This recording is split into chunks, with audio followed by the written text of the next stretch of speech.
El nacimiento del Cartel de Medellín. No fue solo una banda criminal, fue una empresa, una máquina perfecta de muerte, dinero y poder. Esta es la historia real del Cartel de Medellín. En los años 70, Colombia era una olla a presión. Había pobreza extrema, desempleo crónico, violencia política y un Estado débil y corrupto. La marihuana ya era un negocio rentable en la costa atlántica, pero una nueva droga comenzaba a circular por II.UU, la cocaína. Más cara, más adictiva, más rentable. En Bogotá y Medellín surgían pequeños laboratorios clandestinos, pero no existía aún un sistema, una organización que lo controlara todo. Eso estaba por cambiar. En ese contexto, las guerrillas armadas y los paramilitares también comenzaban a tomar fuerza. La policía estaba mal equipada, los jueces eran amenazados, y el narcotráfico se infiltraba lentamente como una sombra invisible que lo contaminaba todo. Pablo Escobar ya tenía rutas de contrabando de electrodomésticos, marihuana y armas. Conocía a los contactos en aduanas, en la policía, en la fiscalía. En 1976, tuvo su primer contacto real con la cocaína. Un químico de Cali le ofreció procesar hojas peruanas en Colombia. La pureza del polvo superaba el 90%. Pablo hizo la prueba. Vendió 1 kilo en Miami por más de $60,000. No volvió a mirar atrás. En pocos meses, Pablo compró terrenos en zonas rurales para montar sus propios laboratorios. Reclutó químicos, pagó protección y formó los primeros comandos armados que escoltaban los cargamentos. En ese momento, entendió que no necesitaba ser narcotraficante. Tenía que ser el dueño de todo el tráfico. Para lograrlo necesitaba aliados, no empleados. Así se formó la primera cúpula del Cartel de Medellín. Carlos Leder, experto en logística aérea. José Gonzalo Rodríguez Gacha, financiador y matón implacable.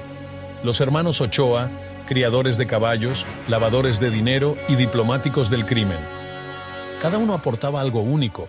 Pablo era el cerebro central, el estratega. Fundaron lo que internamente llamaban la oficina. No era solo un cartel. Era una red empresarial, una estructura financiera, una organización paramilitar. Para protegerse entre ellos, firmaron pactos de sangre. Si uno caía, todos caían.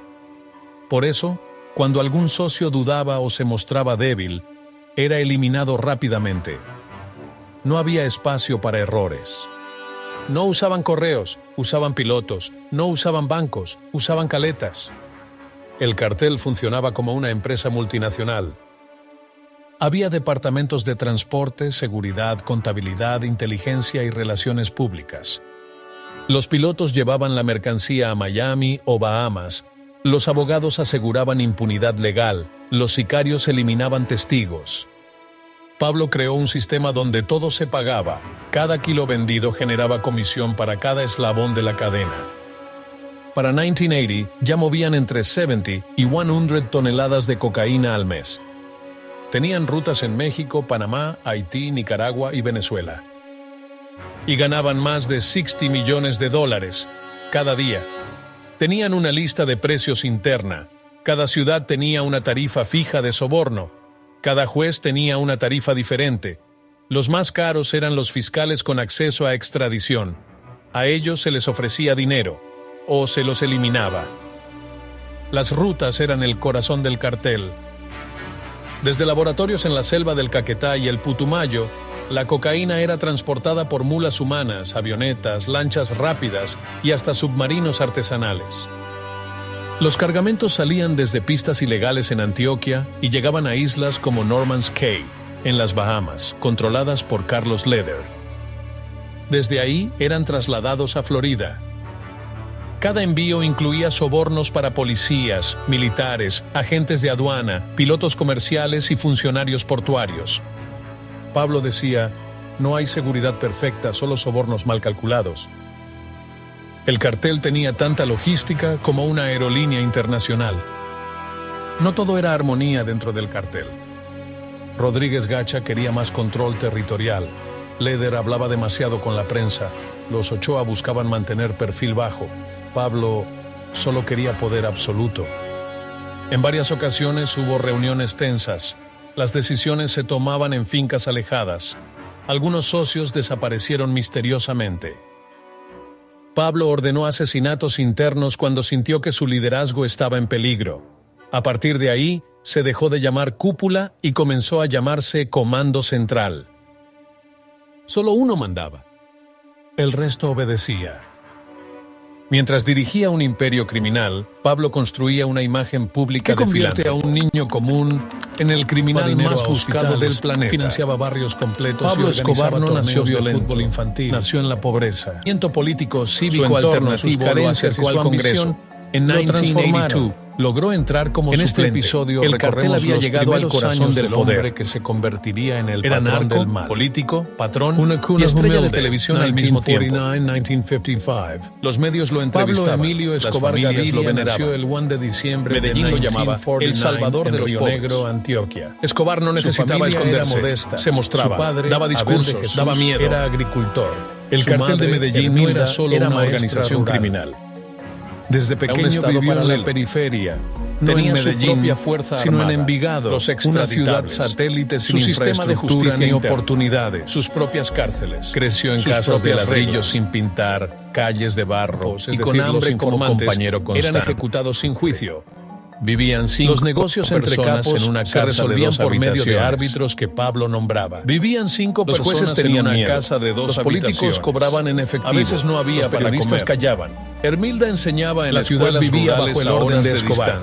El gobierno solo administraba las ruinas. Caminaba solo hasta la escuela porque no podían pagar Rodrigo Lara Bonilla, ministro de Justicia. Ese nivel de precariedad fue su primera educación en el Congreso. La vida era desigual. Fue el punto de no retorno. El gobierno se veía como los hijos de hacendados tenían bicicletas, exigió extradición caliente y ropa limpia. Pablo pasó a la clandestinidad. En cambio, heredaba zapatos de su hermano y comía solo arroz con sal. Desde aprendió muy temprano que la pobreza no es una elección, es una condena. Atentados con coche bomba, vivía asesinatos masivos, el campo donde ayudaba a sus oficiales y la ciudad marginal donde aprendió que el respeto se gana con era por supervivencia. La escuela y el orgullo. Lo que comenzó como un pequeño grupo de contrabandistas se convirtió en una de las organizaciones criminales más poderosas de la historia.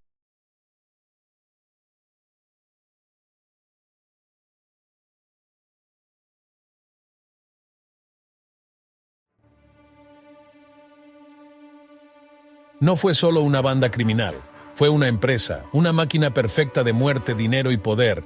Esta es la historia real del cartel de Medellín. En los años 70, Colombia era una olla a presión. Había pobreza extrema, desempleo crónico, violencia política y un Estado débil y corrupto. La marihuana ya era un negocio rentable en la costa atlántica, pero una nueva droga comenzaba a circular por II.UU, la cocaína. Más cara, más adictiva, más rentable.